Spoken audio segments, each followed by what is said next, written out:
салом. Донишҷӯи соли чоруми факултаи филологияи тоҷик ва журналистикаи донишгоҳи давлатии Кӯлоб ҳастам. Банда Ганҷинаи Сайализода. Рӯзи гузашта меҳмонон аз вилояти мухтори Кӯҳистони Бадахшони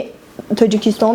ба донишгоҳи мо ташриф оварда буданд. Зимни ташрифи хеш онҳо аз донишгоҳи мо дидан намуданд, аз ҷумла аз лабораторияи донишгоҳ, аз китобхона, осорхона ва ҳамчунин аз радиои факултаи мо дидан намуда бисёр ҳам таассуроти хубу ҷиддие бардоштанд. Ҳамчунин мо донишҷӯён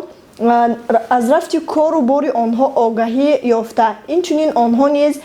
аз тарзи таълиму тарбият ва раванди омӯзиш дар донишгоҳи мо бохабар гаштанд ва ҳамчунин пешниҳодҳо миёни ҳарду ҷониб буд ва мо бисёр шод аз он гардидем ки онҳо ба донишгоҳи давлатии Кӯлоби мо, яъне ба шаҳри Кӯлоби мо ташриф оварданд ва мо низ ният дорем ки дар оянда ба донишгоҳи давлатии Хоруғ рафта аз ҳолу аҳволи онҳо ва тарзи таълиму тарбия ва раванди омӯзиш дар он ҷо огаҳӣ пайдо намоем ва ин боз ҳам сабаб мегардад ки дӯстӣ байни мо ду ҷониб бисёр ҳам мустаҳкам гардад ва мо бисёр мехоҳем ки